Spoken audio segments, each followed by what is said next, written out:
بەڵام ئازانیمە بەردەوامم لەگەڵتان و ئەچین لای تەوەری ئەمێواری کورسات مەگەزین و باس لە بڵاوبوونەوەی دوو کتێبەکەین کە یەکێکیان باس لە حەقیقی شاعیرەکەات دیارێک لە مازانێکێکە لە قەڵەمە هەرە دیارەکانی نێو دنیای ئەدەبیاتی کوردی و باس لە ڕۆڵ و پێگەی لە ئەدەبیاتی کوردیاکەن بە تایبەتیش لە ناوچەی موکریانە و هەروەها کتێبێکی تریشمان لەسەر بنەمای بیری هونەری لە پەندە شاعریەکانی شاعری گەورەی کورد پیرەمێردایە. ئەم نووسین و ئەم دوو کتێب و کۆکردنەوەیان لەلایەن زۆر بەڕێز دکتۆر ستیق ئەو ڕەحمانەوە کە بەڕێزیان دکتۆران هەیە لە ئەدەبی کوردی و نووسەری ئەم دوو کتێبن گفتوگۆکەین و بەڕێزیان ئێستا میوانن لە کورسات مەگەزین. دکتۆریان زۆر بەخێراتی سڵاو لێبێ. زۆر بەخێراتی. ئەم دوو کتێبە کامیان یەکەم جار کۆکرایەوە بازانیاریەوە بین ببینەرەکانمان؟ ڕاستە کۆکردنەوە نییە، نووسینە، کارکردنە لەسەر دیوە ئەدەبیەکەی ئەم دوو بابەتە. ئەوەی یەکەمیان پشتت بەی سەرچاوەیەک نەبەستووە؟ بەدڵنیاییەوە زیاتر لە 200 بۆ 250 سەرچاوی بیا بەکارهاتوو لە کتێبێکیان بەڵێتەواوە. ئەوەی یەکەمیان ساڵی 2015 وەک نامەیەکی ئەکادمی پێشکەشی زانکۆی سلێمانی کراوە، بەڵام لە کۆتاییەکانی ئەم ساڵا دەرفەتی چاپ ڕەقسا و چاپ کراوە لە تاران. ئەوی دووەمیشیان تێزێکی دکتۆرایە دیسانەوە لە زانکۆی سلێمانی پێشکەشی بەشی کوردی زانکۆی سلێمانی کراوە و لە کۆتایی ئەم ساڵا دەرفەتی چاپ ڕەقساوە دووشان بێکەوە چاپ کران. لەگەڵ نامەی دکتۆرەکانە زۆر کات ئەم هەوڵا بینین و هەوڵێکی زۆر زۆر باشە بە تایبەتی بەشێک لەو بابەتانی کە ئێمە لە نێو کتێبخانەی کوردیا کەمتر ئەم کتێبانە خود ئەم سەر چاوانە ئەبینین. چۆن با بڵێم ئەم هەنگاوە ئەنرێت واتە تێزێکی دکتۆرا چۆن هەنگاوی بۆ ئەنرێت بۆ ئەوەی کە ببێتە دووتوێی کتێبێک لەم شێوەیە و بڵاو بکرێتەوە؟ ئایا تەنها هەمان تێزەکە یاخود پێویستەکات نووسەر ئەو کەسێک کە خاوەنی بڵێن ئەو بابەتەیە چەندین سەرچاوی تر و چەندین بەدواداچوونی تر و شەون و خونی زیاتر و گەڕانی زۆرتر و نووسینی زیاتریشی هەبێت بۆ بابەتەکە؟ ڕاستیا وەکو بیرۆکەی تێزوونامەکان لەلایەن جاری وایە لەلایەن توێژەر خۆیەوە، جاری وایە لەلایەن سەپەرشتیارەکەی و پێشنیازی بۆ کرێ و ئەمەش لەو چوارچەوەیە بۆ وەکو بیرۆکەکە بەدڵنیاییەوە کتێبی یەکەمیان 1 ساڵ کارکردنی تەواوی ویستووە تاکو توانراوە بنووسرێ و وەکو نامەیەک پێشکەش بکرێ و کتێبی دووهەمیان 3 ساڵ کارکردنی ویستووە تا ئەو ناونیشانە بتوانێت مافی خۆی پێ بدرێ. زۆر جار تێزانە وەک خۆی بێدەستکاری لە دوای گفتوگۆکردنەوە ئەکرێن بە کتێب و بڵاوکردنەوە، جاری واشە توێژەرەکە پێی وایە هەندێک گۆڕانکاری بکە، هەندێک زیاد و کەم بکە بتوانێت وەک کتێبێک بڵاوی بکاتەوە. تۆ کامیان بوو؟ من وەک خۆی تقریبەن هەردووشانم داناوەتەوە و هیچ گرفتێکم نەبووە. دکتۆرای تێروتەسەل دکتۆر تێزێکی دکتۆرای باش بووە و پێم وایە لە ئێستایەکێکە لە سەرچاوە دەوڵەمەندەکان و ڕەنگە بڵم تاکە سەرچاوەیە لەسەر پەندی پێشینان کە نووسرابێ بەو تەفاسیلە بۆ وردەکاریە چوبێتە ناو چیەتی پەندەوە و پێمان بڵێ پەند چییە و پەندی پێشینان چییە و پەندی شعری چییە. جا لەوانای تاکە سەرچاوەیە کە لەسەر پەندە شعریەکانی پیرەمێردی وەکو نمونە وەرگرت پێ و توانی بێتی شیکنەوەی جۆرا و جۆریان بۆ بکات چ لە بواری ناوەڕۆک و بابەتەکان چ لە ڕووی فۆرمەوە. باشە چی وای کرد دکتۆر ستیق بیر لەوە بکاتەوە کە بەم شێوەیە تێزی دکتۆراکەی بکاتە ئەم ناونیشانە بنەمای بیری هونەری لە پەندە شارەکانی؟ ڕاستە بیرۆکەکەی سەرپەرشتیارەکەم بوو بۆی مافی ئەو نەخۆین بەڕێز دکتۆر حەمانووری عومەرکاچی ئەو پێشنیازی ئەوەی بۆ کردین، بەڵام دواتر لە پلان و لە وردەکاریە پێکە و گفتوگۆمان کرد و گەشتنەوەی کە بەو شێوەی پلانەکەی بۆ دابڕێژین و چی وای کرد ئێمە کارکردن لە پەندە لە دنیای دەروی دنیای کوردیا لە مێشترە دەستی پێ کردووە زانکۆ عەرەبیەکان، زانکۆکانی وڵاتانی ئەوروپی و دەوروبەریشمان کاریان لە پەند کردووە و وەکو بەرنامەی تێز و نامە ئەکادیمیەکانن نووسەران بایەخیان پێداوە، بەڵام لای ئێمە کەمتر بایەخی پێدرا بوو بۆی ئێمە بە گرنگمان زانی کە ئەم تێزە ئەکادیمیە تەرخان کەین بۆ لاکردنەوە لە پەندی پێشینان بۆەوەی خەڵکی ئێمە جیالەوەی کە پەندی پێشینانی تەنها بیستوو دەما و دەمە ئیجێڕێتەوە و لە نمونونەکانە بەکاری هێنێ بزانێ پەندی پێشینان چییە، گرنگی چییە، تایبەتمەندی چییە، بایەخی چییە و چۆن پەنبێژی ئێمە یان ژیربێژی ئێمە یان دنیادیدەی ئێمە ئەو چیرۆکانی کە ڕوویان داوە لە ڕابردۆ لە چوارچێوەی پەندێکا بۆ ئێمەی داڕشتێتەوە ئێمە وەکو ڕەچەتەیەکی ئامادەکرا بۆ چارەسەرکردنی زۆر گرفتی کۆمەڵایەتی سوودی وەرەگرین. ڕاستە. باشە اینجا ئەمەیە کۆمەڵێک زانیاریمان بێتێ لەسەر پەندی پێشینان بۆ تایبەتیش پەنجەکانی شاعری گەورە پیرەمێرد بزانم لە کاتی کارکردنت یاخود لە کاتی گەڕانت لە بەشێک لەو سەرچاوە هەرە گرنگانی کە هەبوون بۆ ئەم بابەتە چی زۆر سەرنجی تۆی ڕاکێشا لەم بابەتانەیە بەتایبەتیش لە پەندەکانە؟ ئەوەی زۆر سەرنجڕاکێشە لە پەندا، ینی زۆر جار بەبێ ئەوەی مرۆڤ ئاگای لەیەک بێ لە ئاینی جیاواز، لە نەتەوەی جیاواز، لە سنووری جیاوازە ئەبینی پەندی وەک یەک و هاوبەش هەیە. ینی بۆیە زۆر جار کە بتەوێت بابەتی بەراوردکاری لە پەندا دەستی بۆ بەری سەرکەوتوو نابی، چونکە نازانی مەسەرەن ناتوانانی بڵێ ئەم پەندە لەو پەندە وەرگیراوە. ئەمەش ئەگەڕێتەوە بۆ هاوبەشی لە شێوەی ژیان، لە شێوەی بیرکردنەوەی گەلان لە قۆناغەکانی مێژووە. ئەمە ئەو دەرفەتە ئەقڵقێنێک کە دنیابینی خەڵک لە قۆناغێکە وەکو یەک بووە، وەکو یەک سەری ڕووداوەکانیان کردو، وەکو یەک چیرۆکەکانیان بەسەر هاتۆ، وەکو یەک لە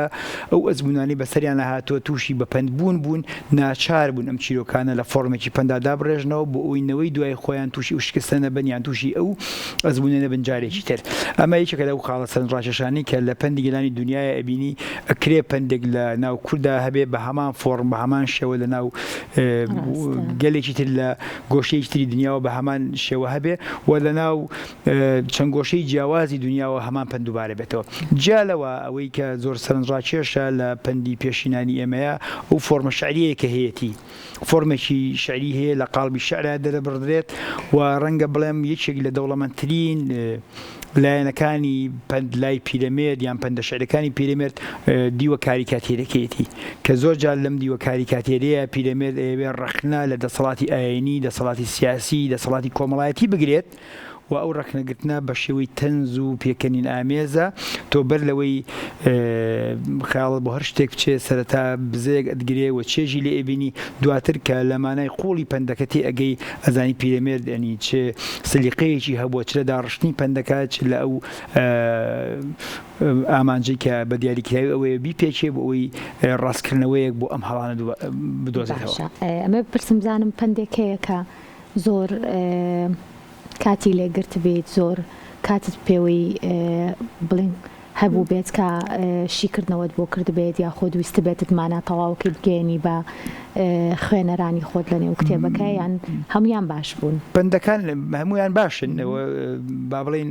مەسەلەی باش و خراپی ناتوانانی قار لەسەر ئەوە بێت، بەڵام پەند هەبووە فعلا من دوای مانگێک ئەنی کە جارێکتە چوومەوە سەری چونکە کتێبم چەند جار خوێندوێتەوە پەندەکانی پیرەمێرد. وەڵا ڕەنگە لێرە نتوانم باسی بکەم، پەندێکی کاریکاتێریە جۆرێکە ینی تەنز ئامێزە، بەڵام ڕەنگە بۆ سەر میدیانە بێ من درەنگ لی تێگەیشتم ڕەنگە مانگێکی پێچوو بوو اینجا سەرنجمە کە ئەمە پەندێکی زۆر تەنز ئامێز و زۆر مانابەخشە و من هەستم پێ نەکرد بوو دوای بەکارم هێنا. کەواتە ئەو پەندانی کە هەندێک جار هەیە ئێمە خۆمان ڕۆژانە بەکاری هێنین، زۆر جار هەیە لەلایەن بە بڵین ننکمانەوە لەلایەن کە سوکارمانەوە زۆر جار ئەڵێن لەوانەیەنەوەی ئێستا دکتۆر زۆر لی تێنەگەن یاخود زۆر زانیاریان لەسەر ئەم پەندانە نەبێت کە بۆچە حاڵەتێک و بۆچە ساتێکی ژیانی ئێمە بێت. چۆن ئەم بابەتانە ئەتوانرێت بە بڵم هەر بە زیندوی بهێڵرێتەوە یاخود بە بەردەوامی بەکار بهێنرێت؟ ئەمە دوو ڕێگەمان هەیە بۆ من. ڕێگەیەکیان ئەوەیە ئێمە پەندەکان لە بەدیوێکی زانستی پۆلێن بکەین و ئەو پۆلێنکردنی پەندەکان بین پەندی دێرین و نوێ و هاوچەرەک لە یەک جیا بکەینەوە، چونکە مادام پەندەکان زادەی دۆخێکی جیاوازن کە لە دایکە بن ئەبێ بزانین بۆ چ کاتێک وتراون لە چ بارودۆخێکا وتراون بۆ ئەوەی بتوانین جاری سەر لە نوێ بەکاریان بهێنین. جالەوە کۆکردنەوە و تۆمارکردنیان لە دووتێی فەرهەنگی جۆرا و جۆدا و خۆشبەختانە ئێستا جا لەم کارانەی خوا لێ خۆش بوو پیرەمێرد ئێمە چەندین هەوڵی ترمان هەیە کە زۆر دەوڵەمەندن و ڕەنگە نوێترینیان فەرهەنگی پەندی پێشینانی مامۆستا عین شەونم بێ کە ئەمانە وەکو فەرهەنگێک کۆکراونەوە جالەوە چیرۆکەکانیان نووسراوەتەوە. ئەو کاتە ئێمە لە گەڕانەوەمان بۆ ئەو فەرهەنگانێک کە پەندیان تیا تۆمار کراوەتیان نووسراوەتەوە ئەتوانین بگەڕێنەوە و مافی خۆیان پێ بدەین لە چیرۆکانیان شارەزابین بۆ ئەوی سوودیان وەربگرین. چێژێکی تایبەتیشی هەیەمان بێگومان بە دڵنیاییەوە چێژی تایبەتی هەیە بڵین و پەندانە بزانی. یەکێکتر لە کتێبەکانی دکتۆر ستێغەوڕەحمان حەقیقی شاعیرە ڕۆڵبێگی لە ئەدەبیاتی کوردی بە تایبەتیش ناوچەی موکریانە. ئەم کتێبەش بە هەمان شێوە ئاماژەت پێکرد دکتۆر ئەمەش تێزی دکتۆرایەک بووە. چۆن ئەم ناونیشانە هەڵبژێرا و بۆچیش حەقیقی شاعیر؟ ئێمە زۆر جار کەمتر لە شاعران یان نووسەران یان ئەدەبیات لە ناوچەکانی تری کوردستانەکەینەوە لە پارچەکانی تر من خۆم حەزمە کرد وەکو خولیان بوو کە بایەق بە ئەدەبیاتی کوردی ناوچەی موکریان بدەم لەناو ئەوانە حەقیقی شاعرم هەڵبژارد ینی هەڵبژاردەی خۆم بوو بۆیە بایەخم پێدا چونکە حەقیقی شاعر پێگەیەکی تایبەتی هەیە لە ناوچەی موکریانە لەبەر ئەوەی کە لە دوای ئەو لەقەی قوتابخانەی شعری بابان کە لە سلێمانی و پەلاسن ئەچێتە ناوچەی موکریان دەستێک لە شاعرانمان هەیە کە حەریق و وەفایی و ئەدیب و ئەدەب و مەجدی و ئەحمەدی کۆڕن لە دوای ئەوان تروسکایی یەک دەست پێیەکە یان با بڵین ڕێڕەوەکە بەردەوامە بێت سێ شاعیرمان هەیە کە مەلا مارفی کۆکەی مستەفا شەوقی و سەیفی قازی حەقیقی تەقریبەن لەگەڵ ئەمان دەست پێەکە بەهۆی درێژی تەمەنیەوە کە نزیکەی 97 ساڵ لە تەمەنی هەبووە موالی لەدایکبووی 1992 بۆ 1997 95 ساڵ تەمەنی هەبووە بەردەوامە بێت لە تەمەنێکی زۆر مناڵیەوە شعری نووسیوە بەردەوامە بێت تا قۆناغێکی تر کە کۆمەڵێک شاعری گەورە وەکو هێمن هەژار خاڵەمین سید کامیلی ئیمامی ئاوات ئەمانە لەگەڵ یان نابێ و هەموو ئەم شاعرە ناودارانە حەقیقی بە مامۆستای شعری خۆیان نەزانن چونکە ڕۆڵی هەبووە لەسەر گەشەکردنی توانای شعری ئەوان و جگەلەوە حەقیقی شاعر وەرجێڕێکی باشی دەقی شعری بووە کە پرۆسەی وەرجێڕانی شعر بابەتێکی زۆر ئاڵۆزە بەڵام حەقیقی شعرەکانی حافزی وەرجێڕاوە لە دیوانێکە بە ناوی دیوانی شەونم بڵاوی کردوێتەوە و لەناو وەرجێڕانی بەرهەمی حافزە کە بۆ 30 زمانی زیندوی دنیا بووە حەقیقی وەرجێڕانەکەی ئەو بە یەکەم وەرجێڕان دانراوە کە توانیوێتی تەواو مافی خۆی بەم وەرجێڕانە بدا و زۆربەی لە کۆڵەرانی ئەم بوارە پێیان وایە کە کەم زۆر دەگمەن هەست بەوە ئەکەی ئەم بەرهەمێکی وەرجێڕاوە وازان بەرهەمێکی نووسراوی شاعری خۆیەتی لەبەرەوە تەواو سەلیقە و وردەکاری خۆی لەم کارە وەرجێڕانەشا بەکارهێناوە. زۆر باشە ئینجامەیە بپرسم بزانم کە بوونی ئەم کتێبە و هەروەها ئەم هەموو سەرچاوەیی کە جەنابیشت کۆت کردوتۆ لە دووتوێی کتێبێکە ئەمە تا چەند ئەو کەسانەی کە بە دوای بەشێک لە زانیاریەکانی شاعری گەورە حەقیقی ئاگەڕێن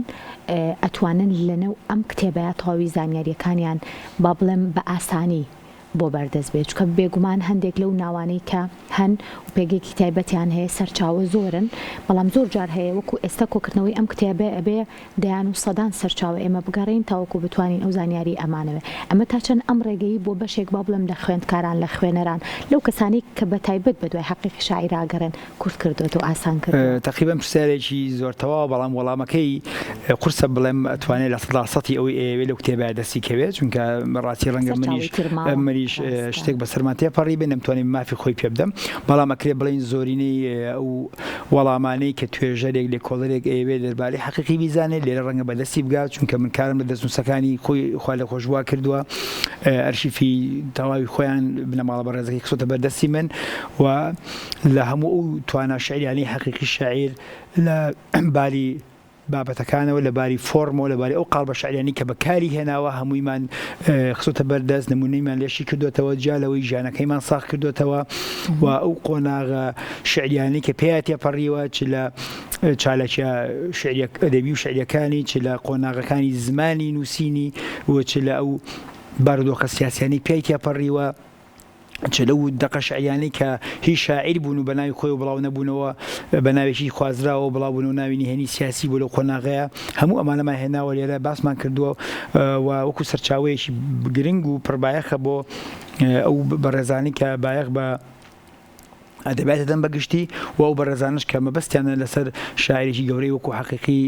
زانیاریان هەبێ وایان لێکۆڵینەوەی تر ئەنجام بدەن. وەکو دوا پرسیارم بزانم سەرچاوەمان هەیە